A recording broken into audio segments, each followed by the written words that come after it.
Cúcuta fue la ciudad, en la zona donde menos votos obtuvo Gustavo Petro, donde más diferencia le sacó Rodolfo Hernández en las pasadas elecciones. También en las elecciones del 2018, también vimos que Cúcuta no fue un buen punto para Gustavo Petro. Incluso Rodolfo Hernández tuvo más votos en Cúcuta que en el mismo Santander, que en el mismo Bucaramanga. Así lo comenta Gustavo Petro. Pero no por esto Cúcuta va a ser una ciudad olvidada.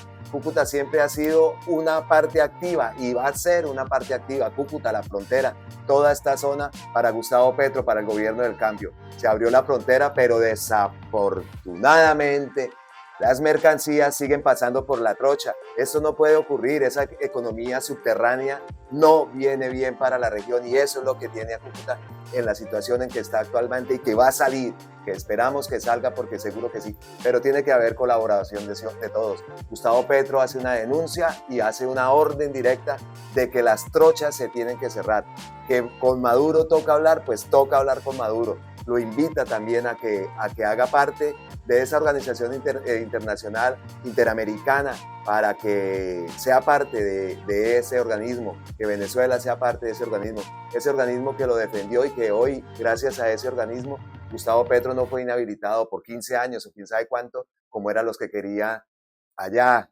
esa derecha de Colombia. Una intervención muy buena también donde habla de educación, del papel de la juventud, los jóvenes que van a ser los representantes del mismo presidente en cada una de las universidades donde se van a poder expresar libremente, sin tener uniformes, como debe ser la universidad. La universidad debe ser un espacio creativo. Muchas veces en las universidades te limitan, lo digo también en mi caso, siempre estudiaba publicidad y no siempre tenía contratiempos con los profesores, incluso hasta con el decano. Pero le mando de paso un abrazo inmenso a Cúcuta, a Villa del Rosario. Tengo familia en Cúcuta, tengo familia en Villa del Rosario. También saben que mi amor por Bucaramanga, mi ciudad adoptiva. Les mando un inmenso abrazo a la zona del Picacho, que me acabo de acordar, la guapanelita con queso en la nevera. ¡Wow! ¡Qué rico! Vamos a escuchar a Gustavo Petro, que estuvo muy interesante, como todas las intervenciones que él hace. La universidad, y bien sería hablar de la universidad. Ya ha pasado más de 2 meses de gobierno. Este es el principal punto del programa de gobierno, la posibilidad de que muchísimos más jóvenes, hombres y mujeres, puedan acceder como un derecho a la educación superior. Lo dijimos en campaña, lo defendimos en la campaña, es parte del programa de gobierno y ojalá por decisiones de ustedes mismos sea parte de los desarrollos que cada región puede tener.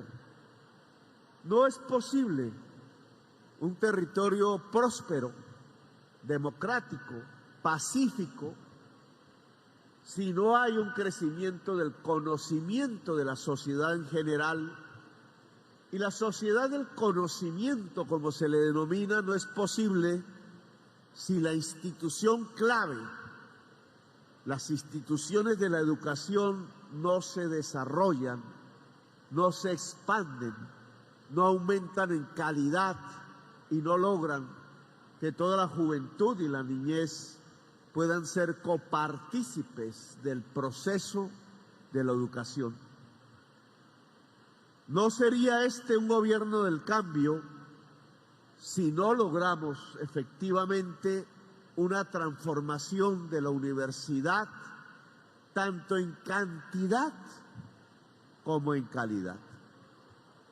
Cantidad no es que hayan más y más nombres de universidades, sino que la universidad pública existente incremente su matrícula, sus carreras ofrecidas, su pensum, los programas de posgrado, la calidad de esos programas también. Cantidad y calidad son fundamentales en una política educativa. Tengo que anunciarles que como presidente de la República me corresponde nombrar mis delegados y delegadas en los consejos superiores de la Universidad Pública de Colombia.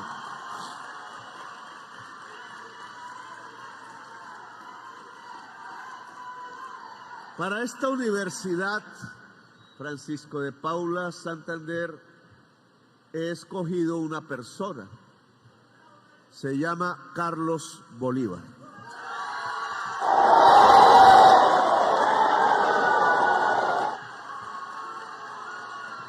Carlos Bolívar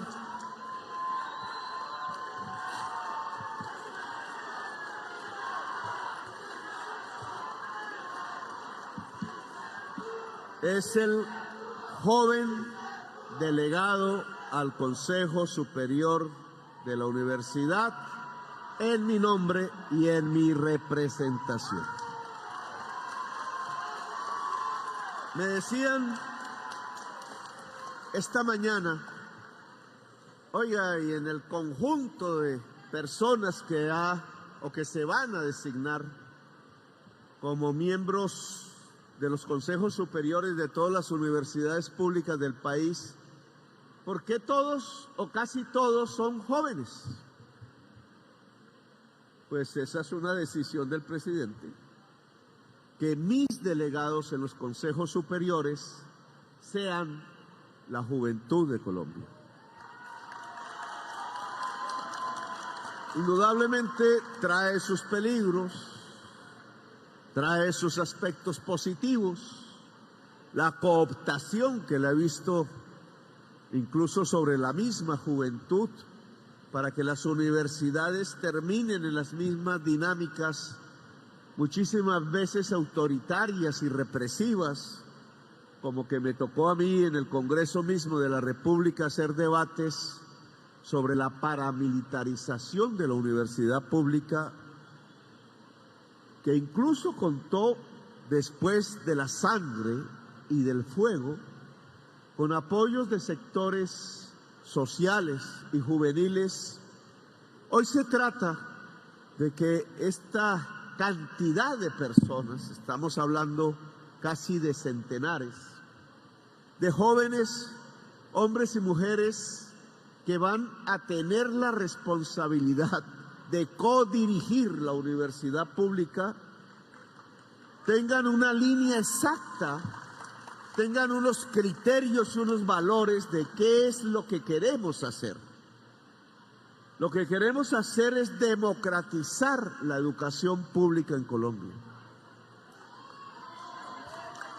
Democratizar tiene que ver con varios aspectos. Democratizar significa que todas las maneras de pensar del mundo, esa diversidad plural del pensamiento, sean las ciencias exactas, sean las ciencias humanas, pueda ser parte del conocimiento de cualquier joven de Colombia.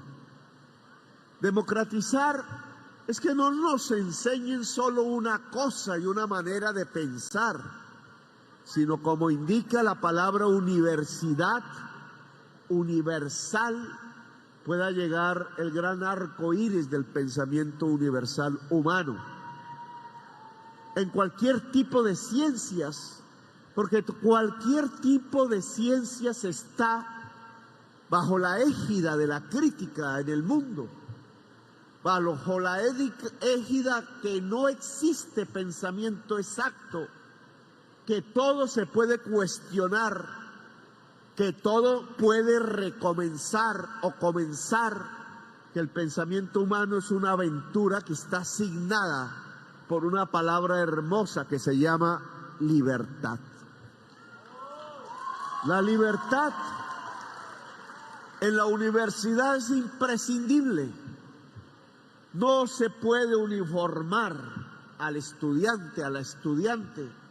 No se le puede indicar ni cómo son sus formas exteriores, su vestimenta, pero muchísimo menos se puede uniformar lo que hay en su interior, tanto en el cerebro como en el corazón. Lo que queremos son universidades libres, donde el pensamiento libre pueda fluir y donde por tanto el conocimiento pueda ser posible. No hay conocimiento sin libertad. La única manera de acrecentar el conocimiento en la sociedad colombiana y de ubicar esa meta que en el programa de Colombia, Potencia Mundial de la Vida, existe, es sobre la base de la libertad. Así que mis representantes, hombres y mujeres, jóvenes, en los consejos superiores de las universidades públicas de Colombia, su tarea es acrecentar la libertad en cada centro educativo y lograr que no solo esa democracia en lo que tiene que ver con el conocimiento, sino en la democracia en lo que tiene que ver con la sociedad misma, el que el joven y la joven del barrio popular, de la vereda campesina, de la gente más excluida de este país por décadas, pueda ingresar a la educación superior. Esa es la gran revolución que nosotros en realidad hemos prometido. Y es ahí donde se debe medir el programa. ¿Qué tantos jóvenes en cada región a los cuales y a las cuales se les cerraba la puerta de la universidad hoy pueden ingresar el mes entrante, el año entrante, los 4 años que van a asignar este gobierno del cambio?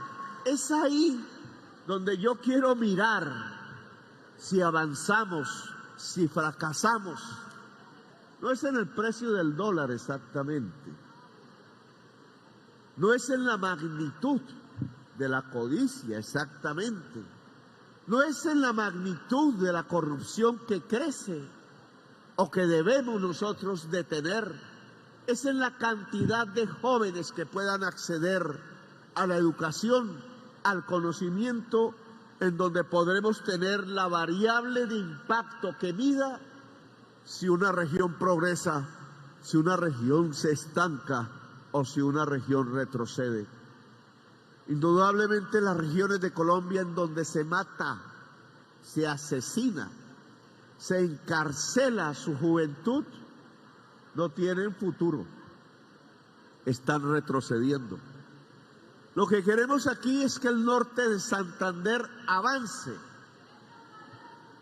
No fueron muchos los votos que obtuvimos en esta región.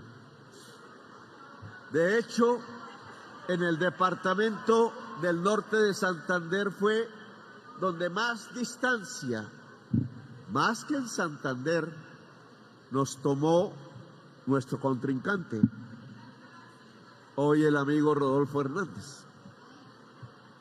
¿Por qué? Sería bueno analizarlo, aunque no es el caso de hacer aquí un análisis político, ya no me corresponde, le corresponde a otros y otras. Pero yo diría que habría una enorme desconfianza sobre la política de gobierno que nosotros queremos construir en Colombia y en el norte de Santander. Que si Colombia se va a volver como Venezuela, decían por aquí y por allá. Ahora sí nos toca ver cómo es que está Venezuela. El embajador que tenemos allá podría contarnos de los problemas, de los avances y de los retrocesos que hay en el país hermano. Un país que se ha dedicado durante un siglo a vivir prácticamente del petróleo, que ha sido rico en la medida que el precio internacional sube y que se ha empobrecido en la medida en que el precio internacional baja o cuando lo bloquean. Un país que está discutiendo entre sus fuerzas sociales y políticas el camino a seguir, no solo las fuerzas oficialistas, sino las fuerzas que se llaman de la oposición. Hemos tratado, al hablar con el gobierno de los Estados Unidos, al hablar con nuestra propia sociedad, al hablar con América Latina, en sus representantes, los presidentes hasta ahora elegidos, que en América del Sur, sobre todo, que en América Latina no pueden haber exclusiones de nadie, que independientemente de las decisiones que tomen sus pueblos, debe haber una hermandad, sean gobiernos de derecha, sean gobiernos de izquierda, se les denomine como sea. Tenemos que construir un proceso de integración suramericana y latinoamericana que comenzaría por el mundo andino, sin lo cual no es posible defendernos en el mundo. No es posible alzar la voz. No es posible que una visión específica de la humanidad pueda ser tenida en cuenta, que es la visión latinoamericana del mundo, que es la visión afroamericana del mundo, que es la visión indígena del mundo y ancestral, y que estas voces tienen que elevarse, tienen que hablar ante el mundo. ¿Cuántos miedos se desataron en mi propio país porque quise decir unas cuantas verdades en la conferencia de las Naciones Unidas? Uy, pero ¿cómo dice eso? ¿Cómo se atreve? Pues sí nos atrevemos, porque si no, ¿para qué nos eligieron? Nos eligieron es para decir cosas que están en nuestro corazón y en nuestro raciocinio y que representan la voz de la gente que siempre ha sido excluida ante toda la humanidad. Volveremos a hablar ahora, el mes que viene, en Egipto, en el Cairo, en la conferencia de todos los presidentes y las presidentes del mundo, alrededor del principal problema de la humanidad, que es el cambio climático. Ya tenemos 200 muertos este año por las lluvias, y podrán ser más, porque no ha sido aún posible que las sociedades, y este es un tema a los que los convoco en este diálogo regional, dialoguen, planifiquen el territorio alrededor de la vida, no de la muerte. Yo tengo que decir que parte de la gran distancia electoral tiene que ver con la costumbre en la región desde hace unas décadas de planificar el territorio alrededor de la muerte, de la ilegalidad, del asesinato, de la política convertida en crimen, del Estado convertido en uno más de los agentes de la criminalidad que asolan y controlan buena parte de la región. Pues lo que dijimos allá en Naciones Unidas y lo que vamos a decir en la COP en Egipto es algo que queremos decir en el barrio popular y en la vereda campesina de Colombia y en todo el norte de Santander. Estas lluvias permanentes, casi torrenciales muchas veces, que van inundando municipio por municipio, ya son 726 declarados en calamidad, son la expresión del principal problema de la humanidad, la crisis climática, que tiene un origen, el sistema económico del mundo, los modos de producir y de consumir las energías que utilizamos. Estas lluvias son el preámbulo en este siglo de lo que podría ser la extinción de la vida. La mayoría de las especies vegetales y animales, si la conclusión científica a la que ha llegado Naciones Unidas hoy, y es que creceremos 3 grados centígrados como promedio en la superficie terrestre de lo que era usual durante más de 1 millón de años, puede acabar con buena parte de la vida este año. Puede desatar a centenares de millones de personas al éxodo, a irse de su lugar, de su terruño. puede volver normal lo que era normal, en el sentido de que la humanidad vivirá de pandemia en pandemia y que las formas como nos comunicábamos, nos tocábamos, nos relacionábamos, pueden acabarse completamente. En el sentido de que ya lo que nos espera no es progreso, no es un mejor vivir, sino que si no hacemos nada hoy, se convierte cada día, cada año en un peor vivir para los que sobrevivamos o sobrevivan, para nuestros hijos y para nuestros nietos. El peor problema de la humanidad que aquí en el norte de Santander tenemos que analizar. Santurbán es para la minería del oro. Por ejemplo,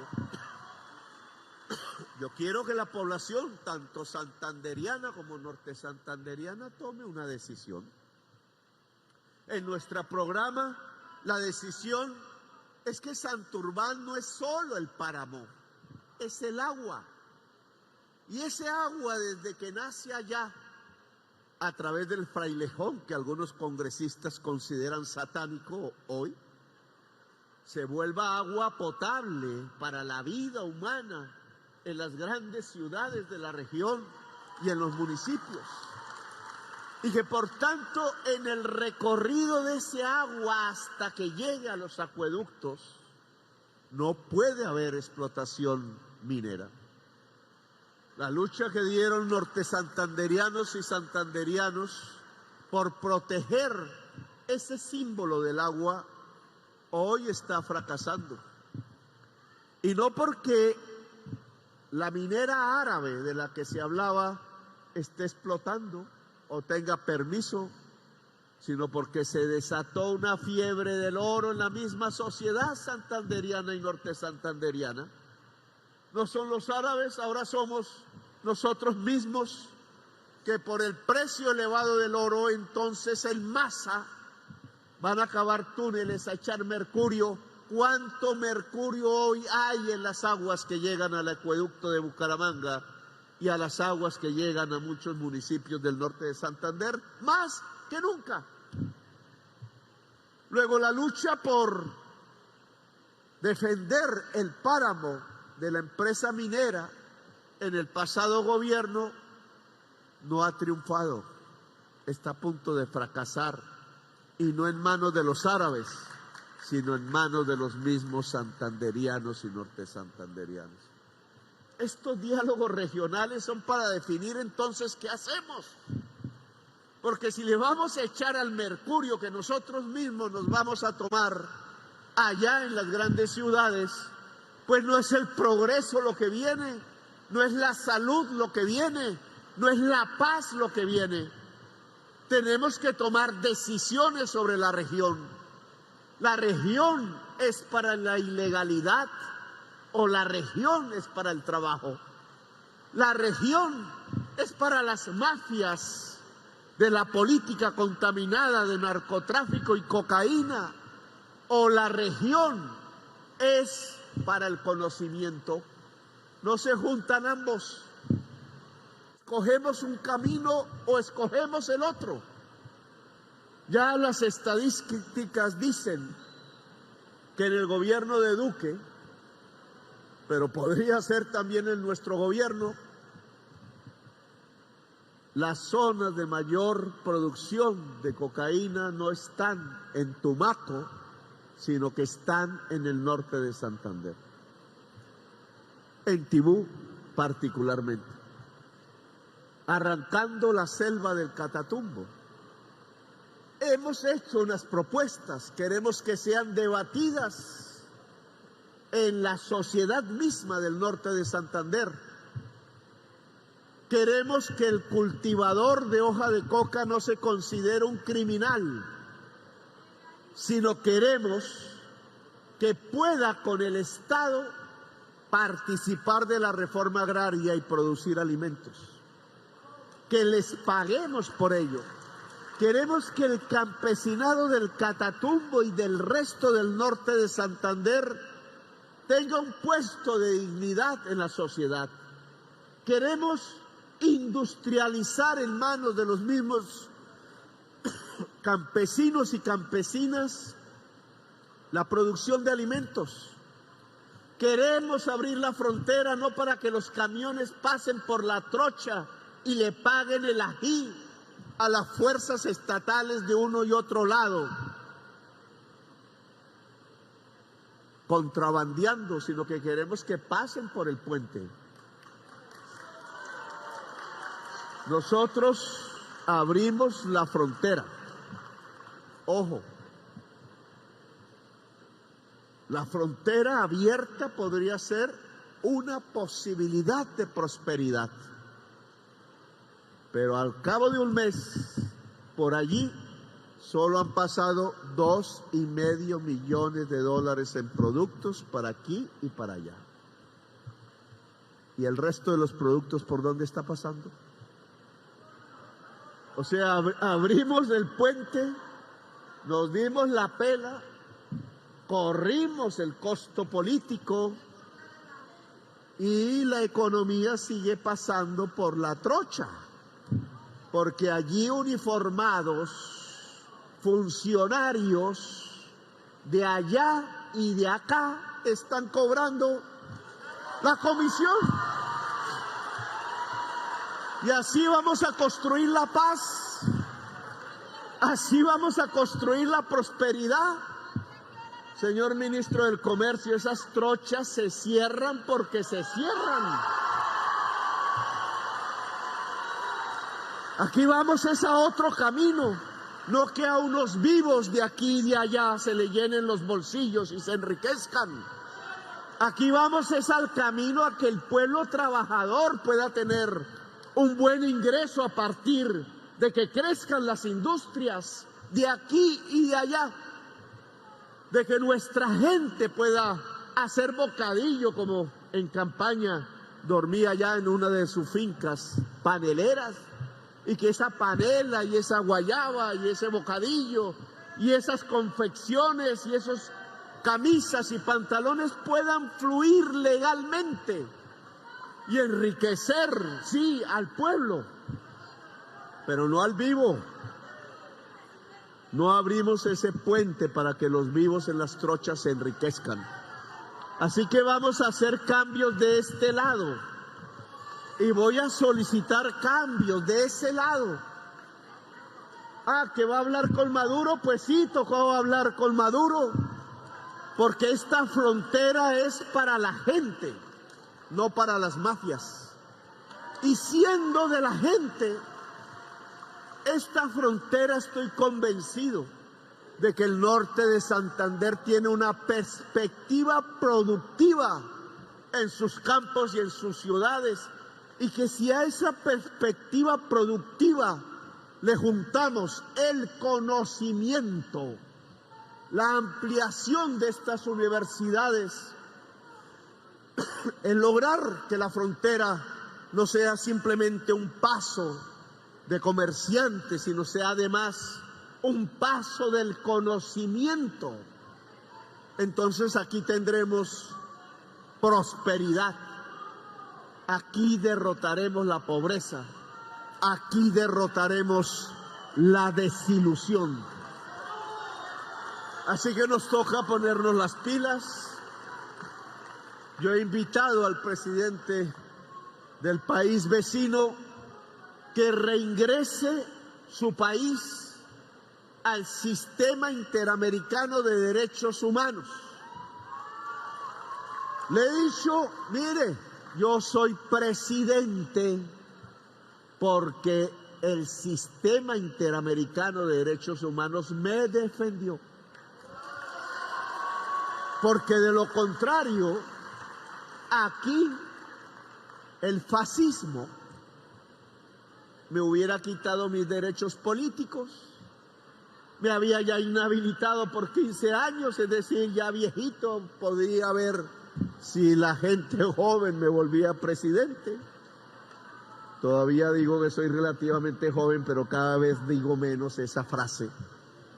Aquí se quiso cercenar la posibilidad de que alternativas políticas pudieran ser gobierno. Aquí encarcelaron como encarcelan aún hoy a los jóvenes por protestar. Aquí acabaron un partido político a partir del asesinato y el homicidio. Aquí nos llenaron de fosas comunes. Aquí intentaron que la mejor perspectiva que se había podido construir para cambiar a Colombia, representada por mi nombre y por mi persona, no pudiera siquiera llegar a las elecciones.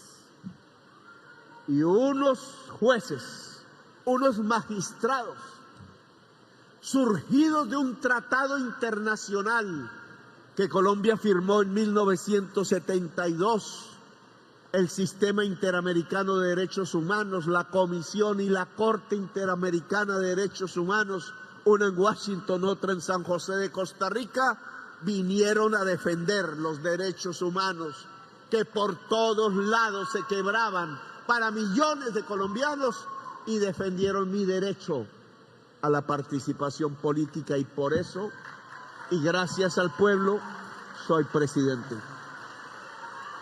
Pues yo le digo en solicitud respetuosa al vecino país, fortalezcamos el Sistema Interamericano de Derechos Humanos para que no haya persecución política en América del Sur, para que la democracia se pueda profundizar, para que la libertad sea el sinónimo del cambio político, para que las diversas expresiones de Sudamérica se puedan encontrar, se puedan integrar para bien, no de los vivos, que se llenan los bolsillos de billete a través de la corrupción, sino para la gente del pueblo, para la gente que trabaja, para la gente que estudia, para la mujer, para la juventud. Esta solicitud que hemos hecho, esperamos respuesta. Creemos que lo que mejor puede suceder no es cómo la frontera se calienta bajo las voces de la guerra, sino cómo la frontera se pacifica bajo las voces de la diplomacia, cómo allá en Venezuela pueden solucionar sus problemas en su propia diversidad política con autodeterminación. ¿Cómo, sugiero yo, se podría discutir después de los conflictos el tránsito de Venezuela hacia ser un país no petrolero? Porque este cambio climático para todos nos trae el mismo mensaje. Tenemos que transitar hacia economías limpias, que generen vida, no que generen muerto. Y eso allá y acá es una orden, y allá debería ser materia de discusión entre unos y otros, y aquí también debe ser materia de discusión entre la sociedad colombiana de manera libre, democrática y pacífica. Yo creo que es hora de hablar de que esta frontera no sea simplemente un puente abierto, sino que sea una ilusión y una posibilidad real.